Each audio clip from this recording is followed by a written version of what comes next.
Crikey, it's quiet in here. Good afternoon, good morning, good evening, wherever you might be in the world. It's just us three. I don't quite know how it got to be just us three. Oh, Ian's just gone into higher definition. He's been very low def until now. He knows. I hit the switch when it went live. Can't afford Gary to keep it HD all the time. It costs extra money. Oh no, I'm late. We're live already. I'm 22 seconds late. No.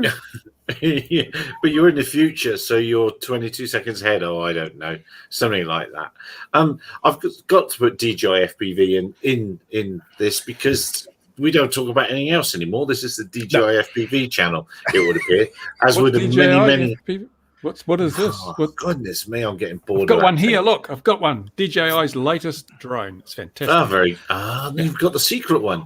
Well, you can always make this FPV. Where should we start on this topic tonight? Bruce, you've posted a thing about a hack. What does the hack do? It lets you turn your DJI FPV drone into a US spec version with much higher power outputs by simply plugging it into the interwebs. Just by plugging it into the internet. Well, there's the thing. Goodness me. Who knew? Who knew? So in most of the world, then it's limited to 25 milliwatts. So as an end user, if I manage to do that hack, what does that mean for me if my local radio regulator comes by? Will they be able to test it? Will they be able to know? Will they care? Is anyone really going to know? I mean, seriously, it's like, yeah, technically it is a breach of the rules, but I don't think I've actually ever heard of anyone actually being prosecuted for running higher than allowed power levels on an FPV drone anywhere. But Ian may have. It usually ends up at retailers, doesn't it? They normally nail the retailer. The men in black, Gary, as we were talking about earlier, usually try to nail the retailer rather than the user. That's usually what happens. Me sir. One of the Ofcom places in the UK is I forgot the name of the town it's near, where I used to fly over all the time. But I know for that word and giggles high rev that people use, they did go out and listen to 1.2 and other frequencies that were very not allowed in the UK, and then went and found the people on their OSDs, and they didn't prosecute them, but they had a word to them and scared the bejesus out of them because most people won't. Go on. But there's a big difference between using a frequency you're not allowed to use and using higher than the allowed power on a frequency you are allowed to use. Much harder to determine someone's running high power from a distance. You know, you've got to actually get the gear and plug it in and test it and do a field strength measuring and so forth. True. So you can't just say, oh, you can't do that. You've got to prove that the power levels are higher. And then you've got to prove that they knew they were higher. I didn't know that plugging my drone into the interwebs would make it go that far. Who knew? Now I've been a bit controversial on it. I'm not controversial. I don't agree with this. I don't mean hacking because I posted the first video on it, but there is a bit of a complication with this, and not complicated. Okay, we've had two hacks that have been around for a little bit of time. Something to explain on this is because people keep talking about the FPV ear units. The FPV ear unit is not a hack. The file has been, that workaround is a DJI backdoor that has been putting the software by typing in naco.txt. That's not a hack. That's something DJI have wound into the firmware.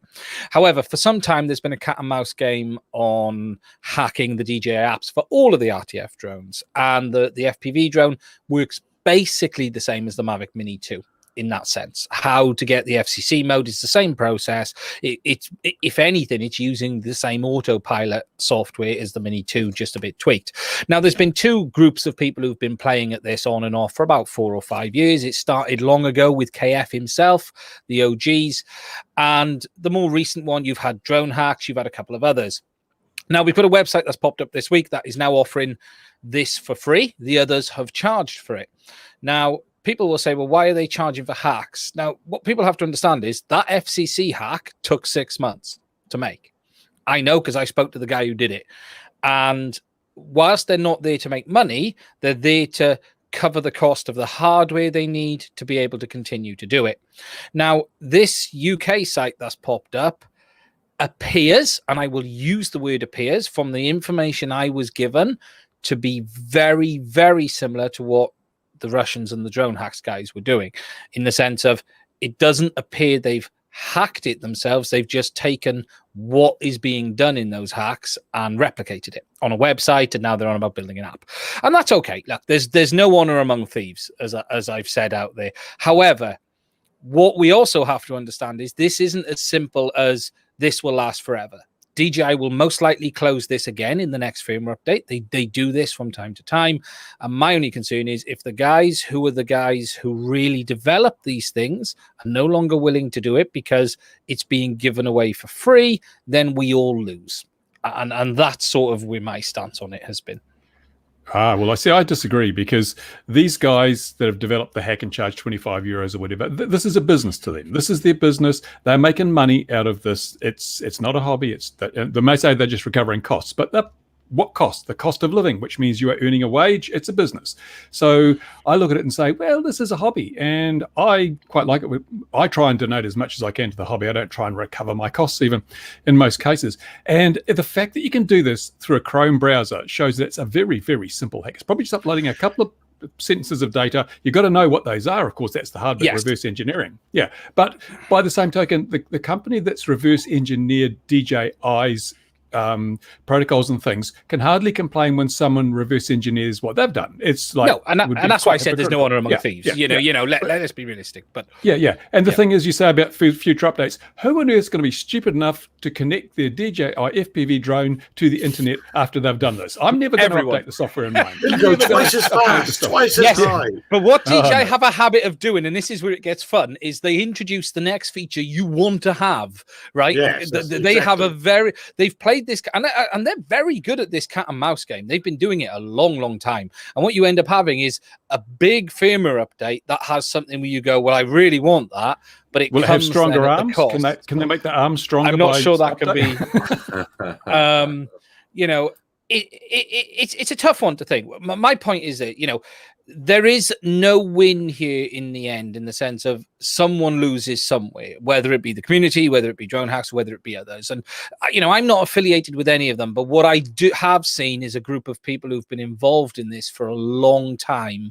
They're not charging $100. The Russian guys were a bit more. I think the Russian guys are about 50, but they're literally ripping the app apart. They are completely rebuilding the app, getting past all the DJI safeguards, But how does it normally work then? You connect the app to the drone and it says, oh, you're in Europe, be this at this power setting. Is that how it works? Well, they've got a back door by the look of it, and no one really fully understands it. The craft sets output via the GPS, but it looks like DJI have put in a override that the app can tell it to do something different. And I think that is surely not. It's like surely no sort of override feature from DJI. It's probably the diagnosis when they're testing them, so any country you can still check that it's all working, set the power levels and things. That sort of, it's quite common to do that. They could turn it off. They've done that before, and as I said, it took them for them the Mini 2 and this, because this works very similar to the Mini 2 and those models. It's been known for about 6 months. It took them about 6 months to find it. There's a lot more that they want to play with, which is, what we all want is, I'm not so much interested in NFC removal because it doesn't bother me, but a lot of people are. They want to work on that. There's also then the opening up of the autopilot and the flight control settings, like has happened on all the other drones. But that takes time, and it takes effort, and it takes hardware. And often these guys are actually destroying boards to get into this, because DJI have got very good at locking this stuff down. At one point, I think drone hacks had to sell to get past NFC. You had to buy a modified board. There was no other way of actually doing it in software. They were physically modifying the boards to allow it to continue to work without it. So look, good luck to the guy who's done it. I got nothing against him specifically. I just think sometimes I would rather pay a little bit knowing that there's some support in the future. Not everything free is a good idea. You're not guaranteed that though either. I tend to wonder if DJI will close this one up, because with a Mavic or a Mavic Mini or whatever, the 25 milliwatt mode does give you very, very useful range because you're flying high, you're flying away from obstructions. But this particular drone, the FPV drone, is useless on 25 milliwatts if you want to fly around things, if you want to fly behind a tree, if you want to fly behind a building, which to get cinematic shots, you quite often have to do. So I wouldn't recommend anyone in a CE country or non-US country buy this for the purpose which it's being sold, because it's just, as I say, I flew behind a tree and it fail safe. I mean, seriously. Have you put it, Bruce, in manual? I found it fundamentally different in 2.4 gig, 20 meg. Honestly, it's 100. It's like 500% better. Something is up with auto. I am convinced auto mode is broke. The problem is that it uses so much of the 2.4 gig band. That's probably why it defaults to 5.8, because you couldn't fly two of them on 2.4 gigahertz. And if you had an area with a lot of Wi-Fi action, you'd similarly find that the thing was useless. That's why they default to 5.8. And I don't think it's even switching to 2.4 a lot of the time. I think it's just sitting there on that 5.8. Well, yeah, I think it's on 5.8 because 2.4 usually is very noisy. Yeah. Guys, can we just confirm that both of you still have yours working? I haven't ripped the arms off it yet, no. You have to confirm that yours have not crashed and they still work. Have you seen the picture where it looks like the face exploded on it when the guy drove it into the army truck? Have you seen that? The damage. Some of the damage this week has been astonishing on a level I've never seen before on a drone. You look at it and go, let me find the picture, because this is worth sharing. In itself, it's spectacular. I've seen the one where his gaffer taped it all back together. Yeah, Honor. This looks like someone put charges in the face, and it looks like it shot its face off. That's what it looks like. It's that bad. It's had enough. It didn't enjoy its life. It just Honestly, had to go. While you're finding that, let me just share something here as well. And I want to be actually one of the first people to congratulate Bruce on his appointment, his new job as the Airspeeder chief pilot. Did you see this? Yeah, I don't have to worry about the first 20 meters, because after that it's free flight. It just can you? Where should we go with this? Just shaking heads. I would have thought, rather than hiring a new pilot, they hire someone to actually tidy up the wiring and things. Yeah, I wonder what's in there, haven't you? What's this? Oh, this Airspeeder. Everyone I've spoken to said they missed a bit out. Do you have a passion for digging wreckage out of small holes? I want to know what the life insurance policy is for flying on that. Hang on, let's see what we're going to be. Since 2016, so what's that? 5 years. First letter, Walla Walla Walla Walla. You got a regulatory, procedural leadership, guidance company of remote pilots, records. Here we are. Developing checklists and ignoring them. You got to be able to fly in manual mode FPV, not just autonomous or GPS assisted flight. That's what made me chuckle when I read that line, because of course that's exactly what it completely didn't do. And of course, car driver's license will help immensely with your FPV skills. Oh yeah, absolutely. Tell me when you want me to share this, guy, because this is spectacular. All right, you go ahead now. Look at this. This is going to blow your socks off. Hang on. Is DJI FPV? Right. Can you see that? Tell me when you can see that. Okay. Here we are. Tell me how you do that. How do you even do I suspect that? the eagle landed next to it and ate the innards. Ian was right. My sock came off. Look at that. So your sock off. It is blown its face off. How do you even do that? I just don't even know how you do that to it. I think he's got at least one prop left, though, hasn't he? Yeah. The back one looks all right. You can use that one again. That'll be all right. I think the phrase "it'll buff out" doesn't quite cover this. That's one of a few this week where I've looked at and just gone, Jesus, how did you even do that? I've never seen a product ever released. And to be fair, the GoPro Karma release was quite entertaining as they fell out the sky like rain in the first couple of weeks. But this is on another level. I've never seen anything like this before. They can't be happy. Who, Do you think- who can't be happy? Is users or DJI? DJI? They're laughing Do you all the know way to worst the thing bank. is, the users are fine with it.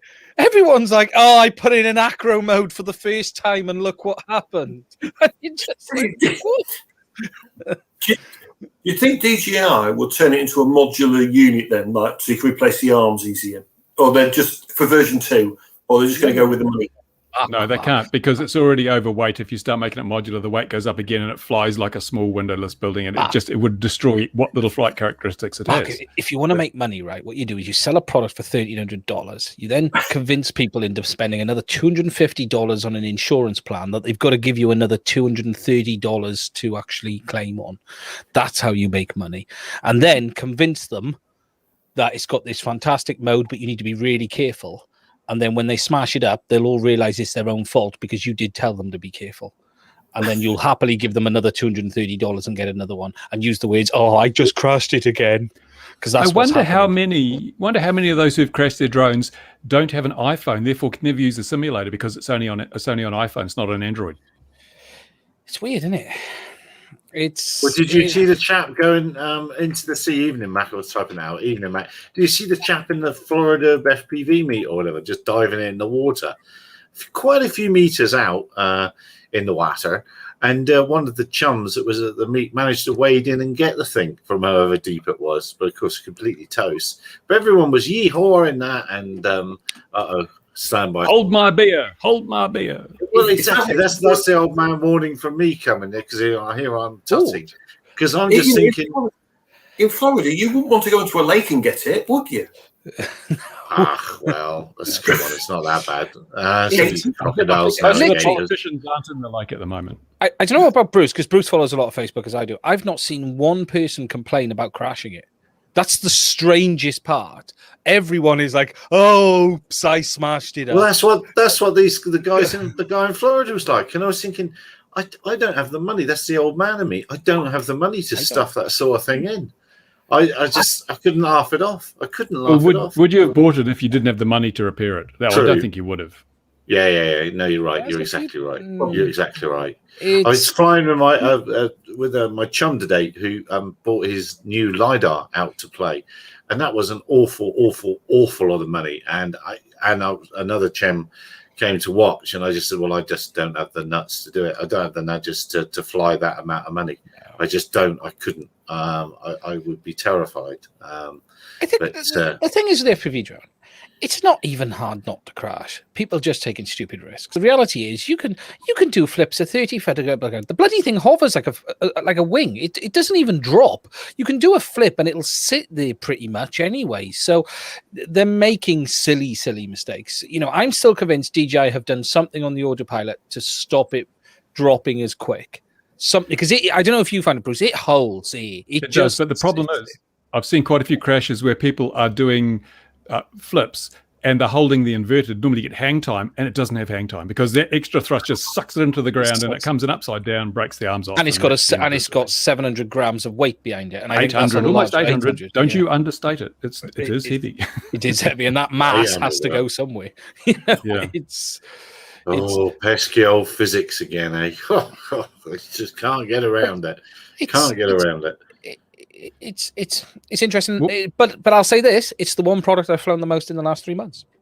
So well, because you've been in lockdown. But the thing that surprises me is they keep sending it out to FPV freestyle pilots. I see Andy RC got one. Did you see that? No, I haven't. I upset him yesterday, so they sent him one. Yeah, he's got one. But you'd think, because looking almost universally, apart from the ones that are on the payroll, most of the FPV pilots have said, "Meh," you know, like this.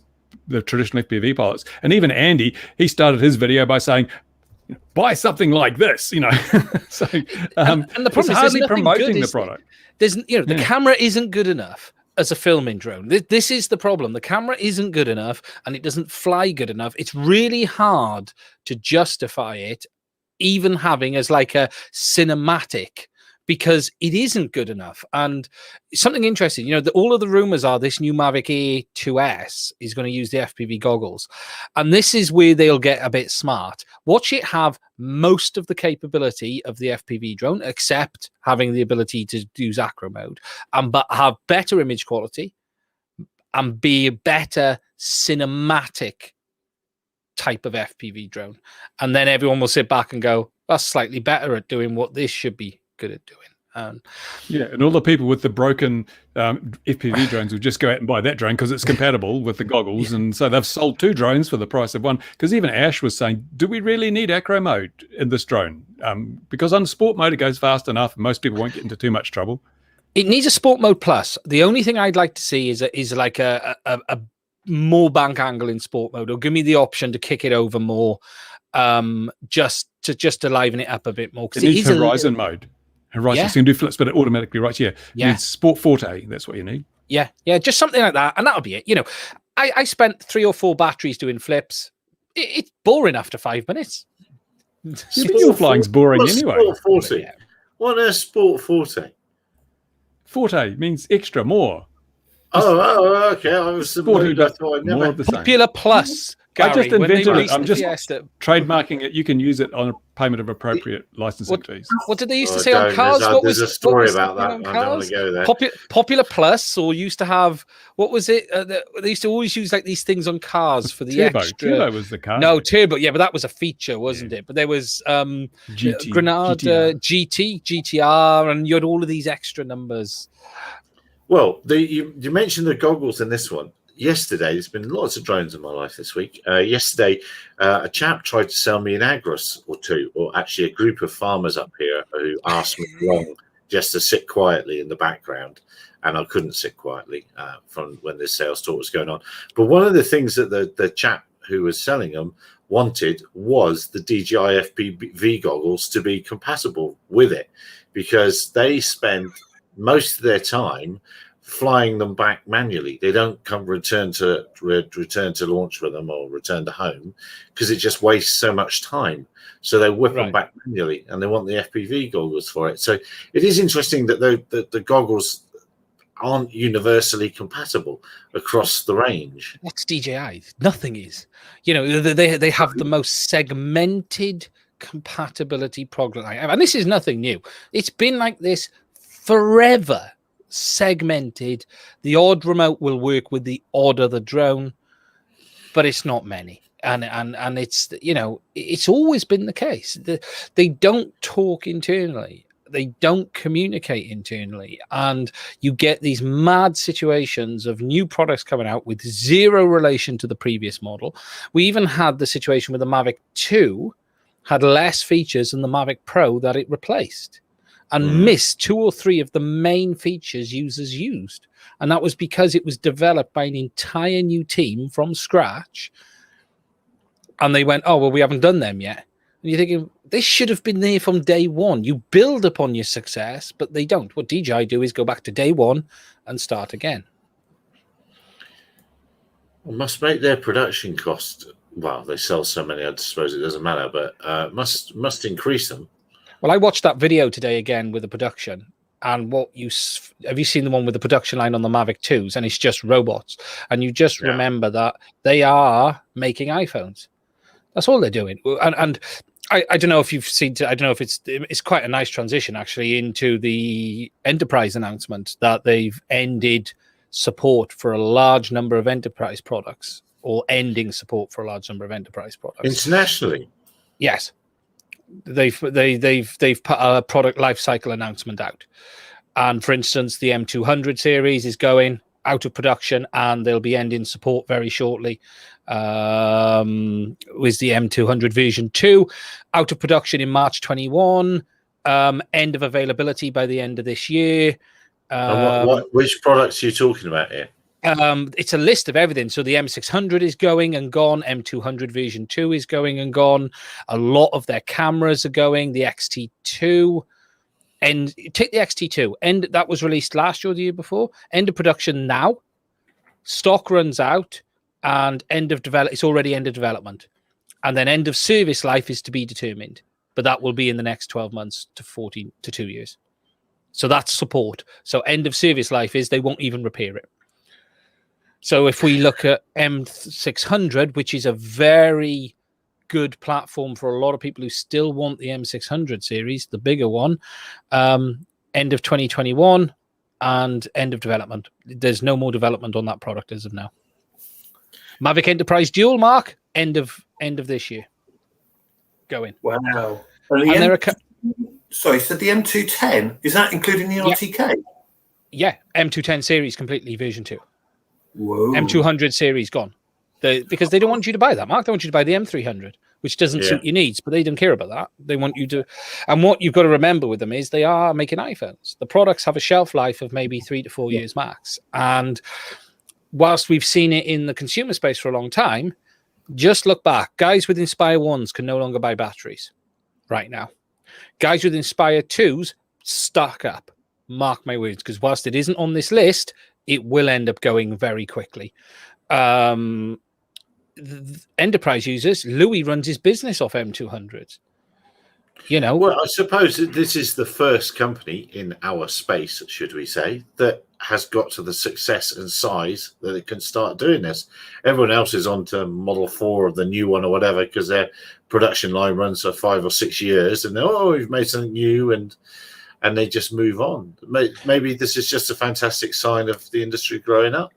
You know, if we look at some of the products here, the XT2, that's an expensive camera. It's already end of development. So that means there are no fixes coming for any issues on that camera. Mavic 2 Enterprise, end of.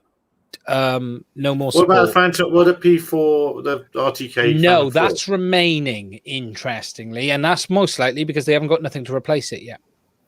What about the Tello? Is that still going?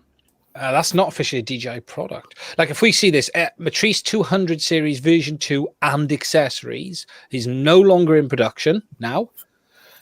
They will only sell it to the end of this year. It is end of development and support will be ended in the future, but they haven't given a date yet. But that drone is still the number one choice by many people. Fire that announcement across to me. I better post that. It's on their website. Yeah. Is it? Oh, I never looked at that. I'll put the link in to the private chat now, Gary. Certainly. Yeah, but it's already rattled a lot of people today, and the reality is, we had it last week. We had the ear unit saga last week. Ear units. And look, people always need to remember they are a consumer electronics company that makes some of the best tech we have, but don't expect to be able to have it for 5 years. You might be able to, buy what you need to last, but something else is coming. The day you've bought it, it's already out of date. It's just like the current iPhone. Well, the interesting thing is the chap that came to sell me sell the group, the Agras, who sold 6 of them in the next door province last month alone. That's a lot of wonga. There's another chap in the next town who's a young lad, went out and bought one, and is flying his own operations. So the chap was sort of intimating he was the official DJI dealer, but as we know, DJI don't care now. So they're shrinking down their product list for the ones they've got to support, haven't they? Well, here's a number one issue with the M200 and 300. The M300 batteries are too big to put on a plane. Yeah. So they've got an issue for all of their customers already. That's it. And I saw some speculation, DJ stop production, HDV. Yes and no. Yes, they have, but there is a compatible ear unit coming. I personally, now there's a lot of speculation on what this is. Is it production? I don't believe for 1 minute it's a supply issue, because if they could make it, if someone else can make it, why can't they? So they're either choosing not to, or it is relating to the US government ban. But if it was relating to the US government ban, why is it not affecting other products? And if it was affecting other products, we would see it. So I just think they've said, we're not interested in that anymore. But if you, CADX, I suspect that partner will be. It's not been announced, but I think everyone assumes it's going to be CADX. We'll continue to produce ear units. We'll supply you the SoCs. But for how long? Or the A6. I do know that Verizon in the States, who had just bought a fleet of Mavics, have replaced them with Skydios, been told to replace them with Skydios. So the Verizon group because they are doing critical infrastructure inspections. Funny old thing. So they've gone Skydio. My personal belief on this, that yet. No. My personal belief is they've been in it. Personally, they've gone, we'll keep doing the goggles because we need them for the drone. So they've got to keep doing that element. But I personally just think they've now gone, That beta project is over. It's got us to what we wanted. If someone else wants to carry it on, they will. Because to me, DJI have never factored out anyone to make their products as far as I'm aware before. Never. They always do it themselves. And they've made some really small, low volume, obscure crap as well. You know, the Snail Race Series motors, the ESCs, the Tello. You know, this isn't about volume. They've made some really low volume stuff in the past. So it's not that they've chosen to do this. And I think they didn't decide that until the community kicked off. I think the decision was made. What way? Well, last week, everyone melted down when the website changed. So I think they had made no decision until the community rattled them and went, "You've ended it." All right. We better do something about this. But the goggles have got a place in a lot of places, haven't they? Well, the goggles have to stay for the drone. Yeah, but I mean, if they made them cross-compatible, I've already spoken to someone this week that wants to use it on an Agras. So yeah, there must be loads of other use cases for them. But they don't ever link the dots like that. It's always been a strange scenario. They never, you would assume if you were running a company, you'd go, I want this compatible with every one of our products. Yeah. Or every one of our current products. So we can get the most benefit from production cost. It's basic business sense. Well, and buddy boxing them. I mean, I know plenty of people that put a big screen TV in the back of a van and then take HDMI out the controller they used to. I don't know if you still do that sort of thing. To show the client, so fly along FPV goggles and all sorts of things is very useful for some jobs. I don't know what Bruce's thought is on it. Bruce, do you think, my thought is they intend to bin it, and they intended to bin it, and that's where my thoughts are. I don't know what you think. I don't know. I think they were probably surprised by the size, or at least the engagement that they've got from the FPV community. I've just about finished the video comparing SharkBite to DJI, and there is plenty of room for Fat Shark to catch up. And if they did, I think they would probably, given what DJI have just done, basically said, we're taking that out of the product listing. That's probably played into Fat Shark's hands a little, but I think they just lack the capital to do it, because it wouldn't be hard to bring Fat Shark up to a higher level. We'll see what happens, but I just don't know enough about DJI to know whether they're going to just drop this or hand it over to CADX or whatever they're going to do. And the problem is that the community doesn't know either. So that puts a question in people's minds when they're thinking, am I going to invest all this money in a set of FPV goggles? And at this stage, which controller and what a future? Because if you use the current controller and they bring out version 2E units, will you have to get another controller? It's like, there's so much uncertainty. If they don't lay out a progression path, it stops sales. It's funny. It's because for those of us on the RTF side, we've seen this time and time again. And it's funny you said that, Bruce. It's all new to the FPV community. For some of us, this is the freaking merry-go-round that goes round and round and round. We've seen this with the all, Mark will know what I mean. We've been here with the crap compatibility, promises that are never kept. I could list off 5 things they've openly promised that have never happened. They've done this time and time again. And that's why I'm a lot more vocal these days, saying, don't believe a word DJI support tells you. Don't believe anything happens until it's in your hand. Because until the day it's in your hand, anything can change. That might be ProRes RAW on the X5S. That'll be a ground station for the Inspire 2 camera. I can't say a lot on that one because I did sign an NDA on that. It did exist, but it didn't. There's a number of things over the years they've promised that never happened for various reasons. And it's not that they're a nasty, evil company, but they are a company that is massively driven by siloed teams of people competing for the next best product. And if your idea isn't ready when it's time for it to be ready, it will probably be binned and they will just move on to something else. They don't do product roadmaps. This drone will have a 1-year roadmap. That will be it. Everything they want to do with it will be in the first 6 months. And then at the end of that 6 months, they will then look at moving it forward from there. Yeah, Type's just made a really good observation that the capital I've invested in this thing has to be recovered by more than the FPV market.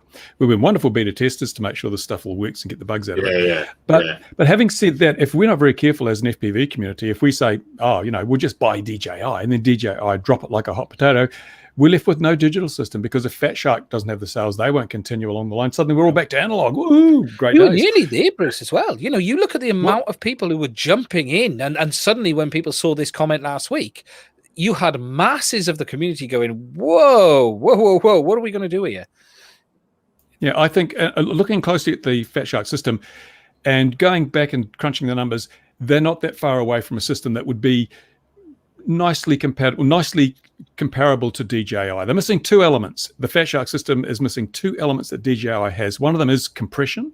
The Fat Shark system is uncompressed. So they can't obviously squeeze as much data through that pipe because it's raw data, and therefore you get lower resolution, poorer color rendering, all that sort of stuff. The other thing is adaptive bitrate control. They don't have any. It's a one-way link. It's a transmitter and a receiver. So the receiver can't report back, hey, I'm getting a crappy signal. Slow, increase your compression, reduce your bitrate so that we can make better use of the bandwidth that's left to us. That's what DJI does. That's its strength. It just keeps changing that bitrate to suit the strength of the signal, the quality of the link. That's why you fly out and out and you don't get speckles and sparkles. It just starts turning into a really bad JPEG as you get further away, and the focus mode helps that. And all that Fat Shark has to do is add a video compression and a two-way RF link, which is all built into it. It's got the Wi-Fi chips. They can use those chips, a two-way link to have the compressor adapt its compression level to match the bit rate that is available through the RF link. And it's not a big ask. They can't do it with the current hardware. It won't be a firmware update, but they could add a small amount of hardware to do that. And they probably wouldn't do it as well as DJI, because I'm not sure DJI may use a compression technique that relies on each frame being delivered to calculate the next frame. They'd have to use something that was basically totally frame-based, so all intraframes, and that means that there wouldn't be as much compression, but it would make their system 5 times better than it is now. And that would be enough of a step forward for people to say, Fat Shark is a viable alternative given the uncertainty of the DJI ecosystem. I suppose the problem with Fat Shark is it's not their IP, and this is the problem. You know, it's Divi Math. You know, they're limited by that ASIC. It seems like they're coming up against the brick wall on that. Now, the question mark will be, how many of these have been made? How many of these will it take to get to the next one by Divi Math? Can they do it? As I said, I liked the SharkBite system. You know, I did the review a while back, and overall, my biggest complaint was, if you're going to put the DJI system on and the Fat Shark system on, you'll walk out the room with the DJI, because it just blows you away with image quality, the clarity. But there's a hell of a lot to like on Fat Shark. It needs to not set itself on fire. They need to fix that a little bit better and put some heat sinks on the damn thing, because it's toasty to say the least. But they have an option. It's just whether there is enough money to improve that ASIC, or as you say, Bruce, add some additional hardware. Then there's Orca. Orca are rumored to be working on a HD system. What will it be? Rumors are cheap, and I don't know that Orca, because Orca got their initial start through crowdfunding, and I've seen no crowdfunding push to crowdfund a digital system. So I don't think they will have made enough money off the sales of their goggles to fund the development of a real digital system. They're probably more likely going to do something like OpenHD fork and a sort of just follow the OpenHD thing, which is okay, but it's not groundbreaking. It's not earth-shattering. It's not going to blow your mind, and so I wouldn't hold out a lot of hope for that. But I think perhaps Fat Shark could look at what's happened elsewhere and introduce basically, they've got the ASICs there, like the custom chip for the what they're using now, but they should open up a bit of it to the open source community and say, we've got the framework here. You guys, like all the radio manufacturers have done, we've made some hardware. You guys throw some software at it, and OpenTX, whoa, that's what's made all those radios possible, practical, and work as well as they do. How about we do the same thing with the Fat Shark system? Let's just add a codec in there and bidirectional RF, and you guys make that work for us. And the community would respond. Look at what they've done with Betaflight, Raceflight. OpenTX. There's so many open source projects out there that produce some really fantastic results at no cost to the manufacturer of the hardware. Here's something interesting. Who funded the Divi Math unit? Because Fat Shark got with them after. This had been out for like 6 months before Fat Shark had even got involved. And in question, you know, they're using HD0 by Divi Math, and I just wonder, who funded that? You know, they had an off-the-shelf product already, and it wasn't really being, you know, there's some rumors it was being offered around, and Fat Shark were the ones that went with it. But it makes you wonder who funded that. isn't it? From day one. Yeah, You know? looking at the DiviMath chip, it's not an expensive ASIC. It's not that Yeah. complicated. It is. You know, you could produce the same thing by just making a hybrid on a ceramic substrate, getting the chips from various things and bond wiring them together and making it on a single substrate. That's the kind of level it is. It's not a massively complicated thing. So I don't think they had to invest as much. You could do money. an FPVGA, couldn't you? You could do it with FPVGA. Yeah, the FPGAs. The only problem with that is that they're very power hungry, and also they're very expensive when you get into anything other than very trivial applications. So that makes it a bit more difficult, because we do have the power issue. I mean, as it is, look at the Fat Shark system. It basically, as you say, it wants to go on fire at the drop of a hat. Adding another 5 or 6, 7 watts to that isn't going to help. FR Sky, yeah, that is probably where you could see an outlier. Is one of the Chinese existing RC companies. You've got some HD systems out there which aren't low latency. You know, you've got Hearlink, which has been doing it with Profi. You've got a couple of other companies have touched on these HD systems, but they're not FPV racing specific because they don't have the latency. But yeah, I'm surprised one of the radio manufacturers hasn't really jumped into it too heavily. Yeah, I don't think I would buy anything from FreeSky these days, because they'd be more interested in protecting what they've done rather than producing the best experience for the customer based on recent events. But I think we've sort of shown if Fat Shark is in a good place, they've got this ultra low latency system. If they then brought out a medium latency, higher quality system, I think they'd cover both ends of the market, and that would be quite useful to them rather than trying to make the one thing that does everything. Fat Shark or DJI has proven that people are prepared to give up a bit of latency for a better quality image, and I think Fat Shark could leverage that. It'll be interesting to see. They've got an opportunity better today than ever they had. They had the opportunity to run away with the market last week. They just didn't have the product to do it. If they brought something 85, 90% there, I think everyone would be recommending it right now, because let's be blunt, DJI burnt some bridges last week with a lot of people. A lot of people. I see Squishy saying, what happens when TBS jumps into that market? TBS doesn't have the capital to do it. I don't think we'll see TBS doing that. I mean, they've had a lot of interesting things like the transmitter with the FPV screen, and that was the original Tango, was it? I'm not sure. But I don't think they've got the capital to do this. And the other problem we've got at the moment, of course, is that if you want to bring out a new system, you've got to find some chips. Where are you going to find your chips? It's a shortage, a global shortage. It's not a good time to be bringing out a new system. And you're facing regulation left, right, and centre everywhere, aren't you? It's not 10 years ago. You've not got 5-year runway to sell into where people aren't going to be jumping up and down too much. It's not the best market at the minute. Be bringing stuff out now. Somebody in the comments earlier mentioned, why don't we talk about other brands? So I will do that. I'll be pulled into that. I'll put this up. This is what my chum was flying today. And I was quite impressed with it, to be honest. I was expecting to be not impressed at all. Some bigger pictures of it. I'm not impressed with these legs, but other than that, it was a very tidy thing that did what it said it would do. Just funky looks. So Foxtech do have some machines. We've also got a Baby Shark from them. They're doing quite well. And they seem to be, it's a pity Louis not here. They're official partners now, I think. Or partners with IG Pilot. So they are not locking down their various codes quite as heavily. But yeah, that was quite an interesting thing. Some of the Foxtech stuff is astoundingly good. People, they really should look at some of the stuff they make. 50% off, everything must go. And Squishy was saying, well, are all these companies the same? A lot of the Chinese companies that go through Banggood. I mean, isn't one of the brands a Banggood brand, isn't it? Yashin. Yashin, that's Yashin, that's it. Yes, it's actually them. But yeah, Foxtech's got all manner of stuff. And they are a little bit better with very low volume though, so you got to wonder how much is going to be different from unit to unit depending on what parts are available at the time. There's a consistency of quality. That's the big thing I found with Chinese companies is you buy one, it's fantastic. You buy another one, it's rubbish because they ran out of those, so they've used something else which is completely unsuitable, but they get it out the door. Yeah, if you ever get to see the Mugen airframes, they're nice, but unless they got a bit better, the build is really weird because one wing could weigh 2.3 kilos. The other wing might weigh like 1.9.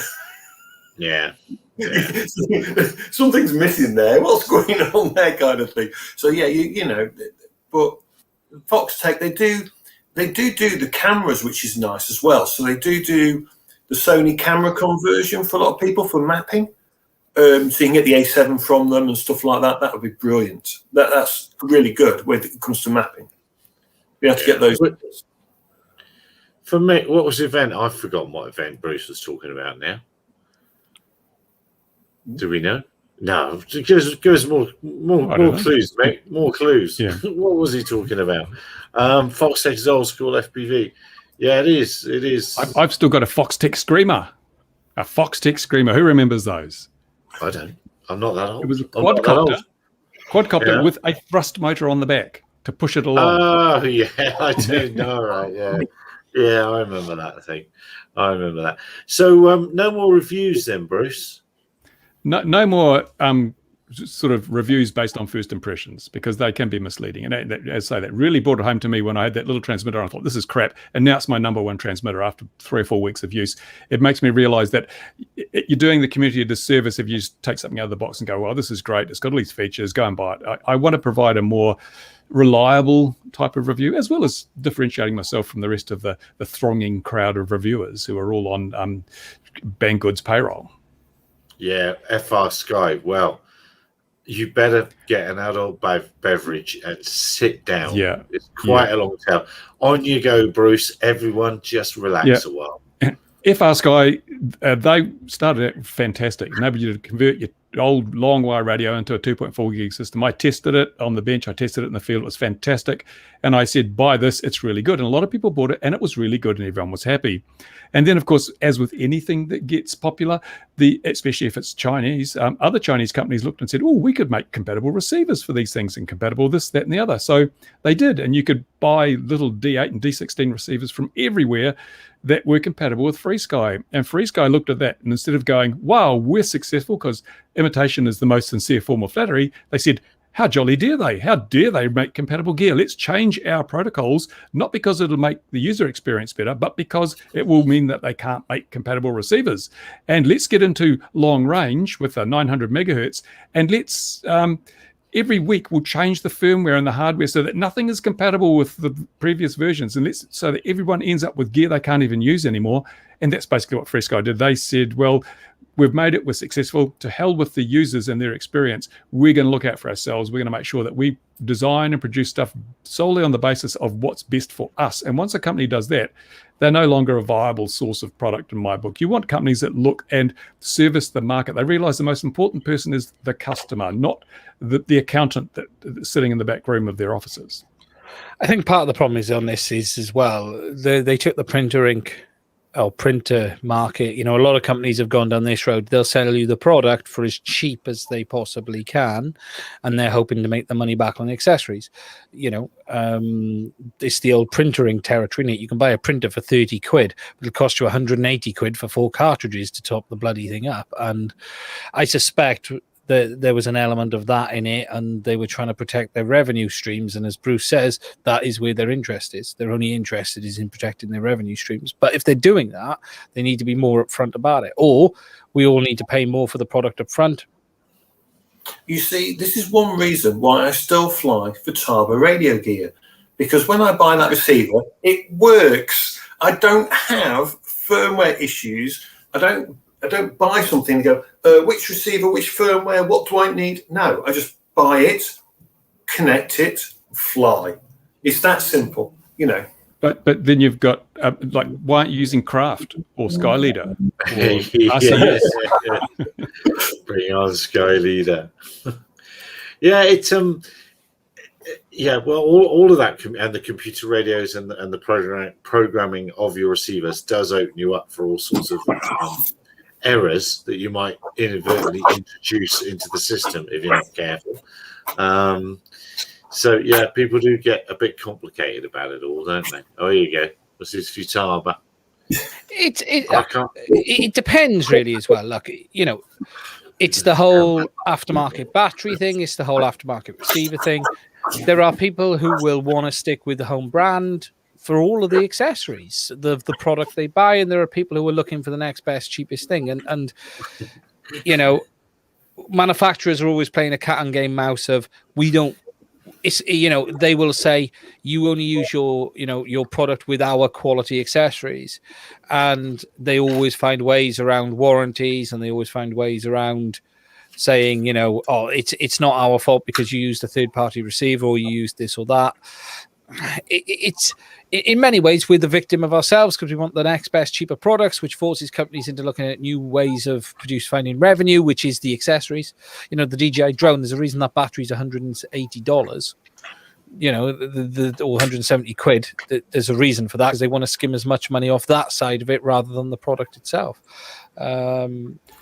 It's interesting though, isn't it? Because if you look at the way radios have gone, you're saying about your Futaba and that, these days you've got multi-protocol RF modules and OpenTX. Everything's compatible with everything else when you do that. It's fantastic. It gives the consumer the ultimate choice. You can choose solely on your prejudices, your bias, your preference, whatever it may be, and you can choose it. You can still use it.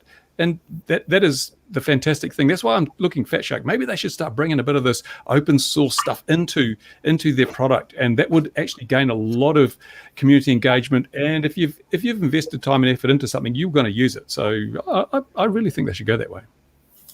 Yeah, this is the, what is it? The PCM 9X2 favorite radio. But I didn't want to show you the FR Sky module that I got in the back of it. You know, so. You'd be hard pushed to beat the gimbals in that JR set. Yeah. You know, now, Gary, only old people have these radios. Yeah, I know. I know, mate. I know. What's really interesting is people don't get that those gimbals and those transmitters, everyone thinks gimbals are the same. They're not. That JR has probably got some of the best that I've ever felt. I've flown the JR a bit. They're so nice. Well, you know. Well, your memory's failing you because they, compared to some of the modern radios, they're not silky smooth with fantastic centering. I disagree on that one. Oh, okay. But I thought discerning fellows like you and I, Bruce, demand quality at every turn. Absolutely. Well, not quite. You didn't buy. I've got a 3810 somewhere kicking about as well. I just don't know where it is. I've got one of them somewhere. This is the future of radio control, people. This is the future. Look, it looks just like a DJI, but it's cheaper. It's a game. Well, that's why they're all going that way. That's why they're all moving that way, because it's the PlayStation generation coming, and that's what the radio manufacturers are looking at. It's not us, you know, with our big old hands and our fingers. We're not used to, you know, give it another year or two, and it will literally, you'll be binding your PlayStation controller to your drone. What was that Bruce asked me? It's that toy radio was what Bruce thought it was, but now it's his favorite. Yeah, this is the Jumper T Lite. It's not without its problems, but for me, it's been fantastic because I'm flying smaller craft and I can almost put this in my pocket instead of having to use my backpack. It's got so many benefits for me, which may not apply to all people, but it works most of the time and it's affordable. It's OpenTX. It's got everything the big radios have, and yeah, it's almost getting worn out. It's good enough, isn't it, Bruce? And that's the problem. We all get hung up on having the latest, greatest, or having all of the options. Take OpenTX on a Taranis or anything. You don't use 99% of the stuff on that radio at the field. But we all sit there and say we want all of this. But in the end, what's good enough gets you through. I remember I did a review years ago on a set of Fat Shark goggles and the Headplay HDs. Do you remember them, Bruce? The big box goggles. Amazing image quality. Best field of view, fantastic. In every way, they were better than Fat Shark. Yeah, I took the Fat Shark to the field every time because it was the quickest, simplest, and smallest. And that was the reality. I have 4 of those sets upstairs, Ian. Oh, lucky man. Yeah. But the thing is, one of the things I dislike, I've got the Radio Master and the Jumper and the Radio King and all those, you know, full-size radios. And the thing that really puts me off them all, I mean, everything else is fantastic, but they got a color LCD you can't see in the sunlight. It's okay if you're flying at night or on rainy days, but in the middle of the summer when you want to make a small change, oh, God, you got to find some shade. This has got a regular monochrome LCD and all that. It's very small. It is 10 times more usable than any of those other color LCD screens. That added features that are just there. Basically, if it's not helping, it's hurting. And color's not helping. There's nothing that you need in the OpenTX menus that requires color.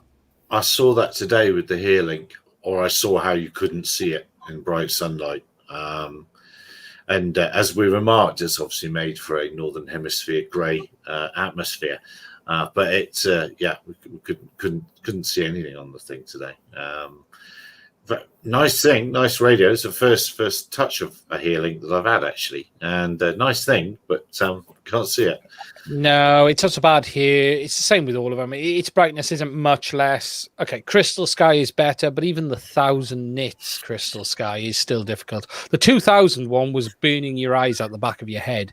When I first saw the 2000 nits Crystal Sky, it was Jesus Christ, that's insane. But at least you could see it. Now, it's not even the brightness. It's the fact that a lot of these things have a shiny screen, especially if they've got a touch screen. It's shiny and it reflects. You wear a white shirt in the sunlight, it doesn't matter how bright that thing is, you're never going to be able to read it because all you see is your shirt. That's true. Yeah, there's nothing worse, is there, on a bright day and you've got that colour screen and you can't see sweet FA and you just go. That's what trees are for, isn't it? Yes. It's definitely what trees are I for. thought they were for landing in. No, I've got it all wrong. No. Then if you're under that tree, then it's landed near you, isn't it? So I mean, it's all good. It all comes together. What was I going to say? I had something to say then, but it doesn't really You're matter. old and you forget. I Just tend like to me. find a hedge next to the tree. That's what I tend to find. Oh, there's Louis. Hello, Louis. I didn't know you was there. You must come join us. Hope you're well, Louis, wherever you are. I did manage to put an EB in the top of the tree. That was hilarious. Well, and he needs a little bit of wind. They don't weigh anything, do they? They'll soon be out the tree. Oh, it was so funny. I mean, the GPS, so when you lay out the coordinates for the EB to do its course and you say, right, come home, this is the vector you come in at and all this. I swear, on the map, I was nowhere near the tree on the vector. And you could see it wasn't. And as it was coming in, I thought, that's looking a bit close from this angle. And it just glided into the top of the tree and was perfect, right in the top of it. And I swore a bit because I had to go and get the farm teleporter to get it out. There's nothing wrong with a good tree landing. No. One of my most spectacular was that, and it had some tracking on it. It was over 200 miles an hour as it went through the tree from a great height, from a very great height. That was very, very, very, very, very, very, very impressive. And the noise, and I didn't have to climb the tree to get it out. It came all the way to the ground. It made a big hole. Funny, the tree's fallen over since, but it made a big hole in a tree. Well, a little bit of news for our New Zealand viewer. Yes. There could be an announcement next week in respect to regulations and things here. So I hear through the grapevine. That'll be interesting. I've already started sharpening my rant knife and honing my skills and coming up with arguments why whatever they suggest is no good. And I shall do so. But with your new man, it might change for the better, mightn't it? It's the Ministry of Transport that probably driving this rather than CAA. I mean, CAA are just the muscle on the ground, and the Ministry of Transport sit in the high offices and decide to make decrees and dictats that everyone has to follow. Now, our regulator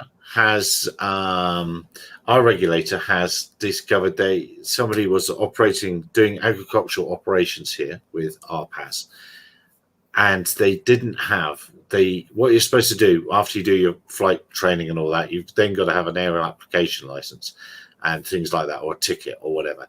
So the bottom line is you've got to operate under the supervision of somebody that has that for at least 6 months. So that comes from the manned aviation world, and it comes from the agricultural side of things. The CAA discovered that their company hadn't done that. It doesn't matter who the company is. But then they said, well, actually, we didn't. And this regulation came from Department of Agriculture. It didn't come from CAA. The CAA didn't know that was a thing. They just let people go. But as soon as they heard that was a thing, they decided, we don't like that thing at all. We can't have that. We're not going to let anyone do that for 6 months. And they've pulled it for manned and unmanned, the whole aviation scene. So So I'm not quite sure how the next generation of manned crop dusting pilots are going to arrive here now that they've pulled their method of getting qualified. So I'm going to watch that one quite interestingly from here, because that might be the first example of the unmanned world really stuffing it for the manned world. But there we are. Well, in the UK, so there was a event on Monday where the CA presented to RPAS, and you've seen this as well, Gary. It was a repeat, I believe, of the event you saw. Remote ID is on hold in the UK, 100%. The logic is that it's actually pointless unless you do everything. It looks like they've decided in the UK, unless everything is blipping out information, just having drones do it it's just pointless. Did you see my discussion? Did you see my discussion with Brendan Schulman on Twitter? Because he seems to have turned to the dark side and said, remote ID is fantastic. Everyone should have remote ID because DJI drones have remote ID built into them. And I've been arguing the case against it. And Brendan's definitely on the dark side now. And my final comment to him was, well, how many lives would have been saved if we'd introduced remote ID 5 years ago? Well, the thing is, no one's accepting their standard. You might say it's built in, but we could all, I'll get my ESP32 out and I can make something up. That's just having something. Oh, you need to be careful with that word standard, because I've been reading something this week which is particularly bothering me on the word standard as well, right? Around the world, there are botherances like that now. Now, because DJI can argue, and quite rightly so, based on all of what everyone else is doing, that their own remote ID is the standard because it is the most widely used and shared, period. There's nothing that comes close because every single DJI drone sold has Aeroscope and remote ID fitted as standard. Therefore, that is the standard. It's because the de facto standard. De facto standard, because it's not accepted as a standard. There are plenty of de facto standards that are by far and away more popular than the official standards. Yes. Yeah. No, the standards are being held up again, or held up as well, they are kind of a good thing, but also seeing the PX4 community interestingly closing themselves down even further and using words, and I'm going to word this correctly, like that the Pixhawk standard is the world standard for autopilots, and it's like and then labeling other manufacturers' products as not going with known industry standards, when, let's be clear, the Pixhawk standard is not an industry standard. It is not the most widely used. It is not the most commonly accepted. Yet PX4 is decided to go down and start labeling some other manufacturers' products as that.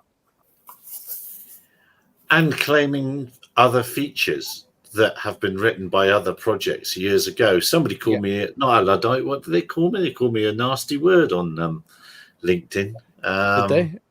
PX4 is heading down. Call me a troglodyte for saying, but other people had that years ago. PX4 is heading down a very dark road, in my opinion, because it is now basically under the full control of the companies funding it. It is, it is open source in the sense of it's open source when it suits them, but not when it's not. Yeah, and that's the reality. They'll come a cropper. The wheel will turn. It will turn. These things happen. And Canada is another interesting place at the moment because Transport Canada has announced their program for drones through to 2025. And now, after years of vilifying and demonizing drones, they're saying we must make drones acceptable, because now suddenly it suits them to make drones an acceptable thing in modern society. So they're going to be out there pushing the benefits and the wonderful things of drones after years and years of saying these are evil, you can't fly them, you got to have all this stuff. I mean, seriously, does anyone think these people aren't smoking something really weird up there? Cannabis is legalized in Canada, so I guess that's half the reason. But it's just like these regulators, someone's going to have to teach them a lesson. I'm the man. I mean, it is astounding, though, isn't it? Because it was all, just a year ago, 2 years ago, it's all anti-drone. Drones are bad. Drones are bad. Drones are bad. We have the pandemic. Drones, airspace, deliveries. We can do it all now. Let's just use that to fix everything. while I remember, the Transport Canada document used cites Gatwick as an example of why drones need to be controlled. Really, in this day and age, they cited Gatwick. That shows you how out of touch with reality any rules that are based on a fictional incident cannot be tolerated. They can't be accepted. You've got to say, no, sorry, you guys, until you come back with some facts, evidence, scientifically based risk assessments, you can go and just do whatever you do. We're going to do what we do, and we're going to ignore you because you are trying to make rules based on fake news and false evidence, and those will always be bad rules. And I'm going to put my email address in here. If you really want to come and tell us about Canadian rules, you are very welcome to. But pop me an email because I'm not clever enough to work out how to contact people from this comments thing once we've finished. It's all too hard. It's all jolly too hard. Squishy saying 250 grams, which is that's a great thing. But what's it in Japan's 150, isn't it? And isn't it 100 in? But that's going to change. That's because it's not about safety. We've already proven this. It's about capability. And as these sub 250 gram drones get more and more capable, as we've seen in other countries, they're going to start bringing down the threshold. As soon as they realize, you can put a camera on a sub 250, the EU says, you've got to register it, even if it's under 250, because it's got a camera. And we know that cameras kill people every day. So it's like, it's this whole fallacy of safety and security is all BS. It's control and whatever. But so don't put your faith in sub 250. It's not going to last. Yeah, it's really interesting that, because everyone here is like sub 250, because you can do so much with it. I mean, I've got a job tomorrow where actually the Mini is the only one I can use tomorrow. I can't actually use my Phantom 4 Pro for the job I've got. And at 250 grams, it's fantastic. But you've got to register, and people don't get that. They're just not reading it. But the worst bit is the rule says that you must register as an operator because it's got the camera, as Bruce has said, and it can capture data. But the other part of the rules that no one seems to do at all to do with this is you've got to read the manual. No one reads the manuals. You should see the amount of questions in Facebook. I've got a Mini 2. How does it do this? What app do I need? Where do I get it from? If you read the manual, no. Well, it's kind of the training thing and having enough money to be able to fly something without reading the manual, because you must be wealthy if you can afford to do that. My drone didn't come with a manual. The DJI FPV drone didn't have a manual in the box. So what's to read? It had a short get started thing, which basically made no sense to me because it was all hieroglyphics and most of it was in foreign language. So where's the manual? It's not online or anything. Well, it probably is, but old people like me, we have dial-up phones, we have rotary dial phones, we don't use the interwebs. What am I doing here? You've got a flipping gig line into your house, haven't you? I remember my first PC I built, right? And the motherboard, they sent the motherboard with the CD for the manual. You needed the CD, the manual, to be able to set the speed jumpers for the CPU and the voltages, and I couldn't freaking read it because I didn't have a PC. That's when it all started to go downhill a long time ago. And you couldn't go online because there was no line. It was very old, but it was AOL back then. But from a company called Novatech in the UK going back. But I remember sitting in my living room going, my mum's house, living at home at the time, I think I was 16, and going, what the fuck am I going to do now? I was at my workshop the other day and I found all the books that were in my bookcase, all the electronic component guides and things, and all the stuff we used to have in paper form, and I had bookcases full of all these things. And now it's like when the internet doesn't work or the power's off and I think I'll do something, oh damn, I don't have access to any of my reference material anymore because it's all online. I know, just the same. It's amazing how things change, isn't it? It is deeply amazing. And I just love trawling through all the old air models and stuff like that, which you can find online, and all the plans. I'll spend a half a day trawling through plans and just enjoying them. It is amazing what is available and what could be being made. What else? I don't know. Well, I've run out of steam. Has anyone else found anything else this week we should talk about before we go? Someone is joining Skydio, and I don't know if I can say this, but let's just say another member of DJI staff has left. I won't go any further than that because I don't know if it's public knowledge. Well, there's only about 3 in America, we're assuming. Yes, the US. Another one from the US. Does So, his name rhyme with? I can't remember his name. I need to check. When are Skydio going to get serious? Sorry, Mark. When are Skydio going to get Serious about serious? what? Well, we don't think they're selling many drones to enterprise. Yeah, They're certainly not selling many drones to consumers. yeah. So They're when not are they? selling many to the military either. No. So when are they going to get serious? They've got 220 employees plus now. So When's it coming So to Europe? So are they ramping up production, getting things in the background, doing stuff, obviously, that we will never know about? Do they need to ramp up their production, or are they just ramping up people into the right sales places? I don't know, but you've got to have sales, haven't you? They have a market cap of $1 billion. Yeah, that's right, Dan. Oh, another member went to Arturian, but that was what's his name, isn't it? Yeah, Romeo. Romeo was the main one, and I see Arturian's got a row of photos in their foyer with dates on the bottom. And to me, that just looks like a row of photos when people died, not when they joined the company. That's my immediate. It's black frames. Arturian are in full control of PX4 now, aren't they? Let's be realistic. Yeah. Arturian is the driving force behind PX4, and they happen to make an autopilot, and that wouldn't be anything to do with the reason that they're picking on other manufacturers. But that's sort of what other? I mean, Bruce knows everything about everything. There must be an example of other industries where companies start poaching loads of other employees and it didn't go well for them. Okay, so it's never happened. Never before. Never happened. Oh, swipe left, Ian. Swipe left. Oh, okay. Now I'm trying to see who it was. Now I want to try and find out if it's public info or not before I say the person's name. So was he kind of into lots of publication and marketing? I'm not sure what he did, actually. I need to check that as well. So Skydio is not available outside. No, I don't think it is it? It's not available anywhere yet. That'll be ITAR. Mark my words, that'll be ITAR, the elephant in the room that never gets a mention. Never gets a mention from them.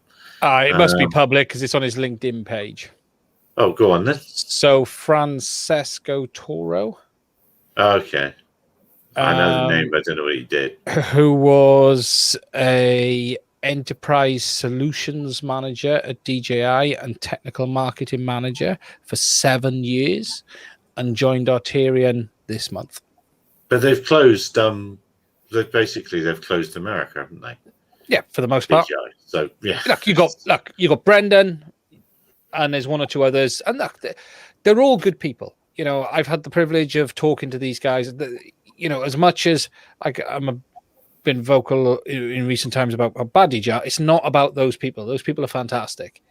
But there is no question in the background, things have changed dramatically in the last 12 months alone.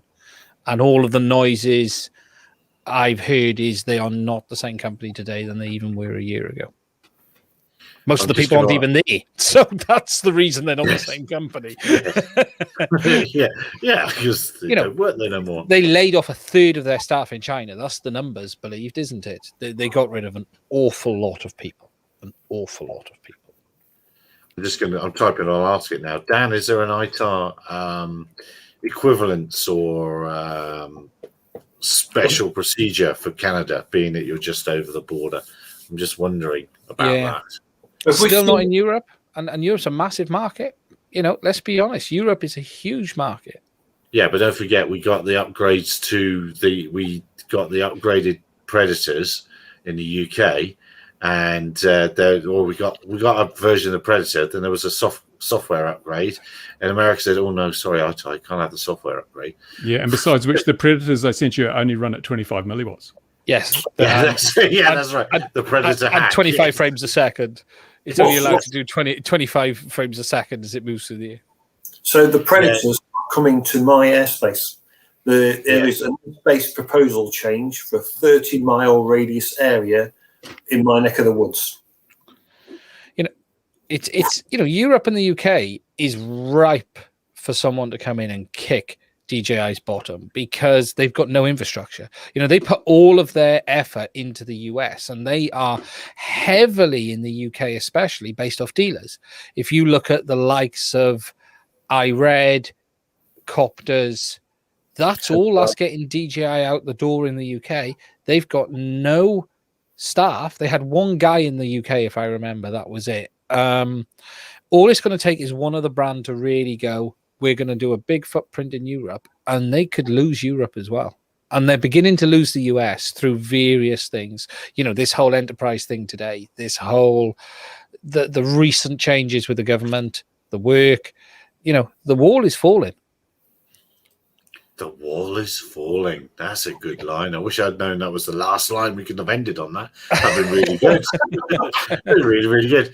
And ITAR is okay if you're a military type and you can sign them off or whatever. But as a personal user, I mean, that's exactly why 3DR made the stuff in Mexico, was to avoid ITAR. It's why other people have gone to Australia, because it's even the idea, I don't think people realize that, it's even the idea, if you have the idea in America, the idea that can be ITAR compatible, it becomes an ITAR product. So somebody went to Australia, had an idea for an autopilot, made one of them there, and then came back to America, and then it was free of ITAR.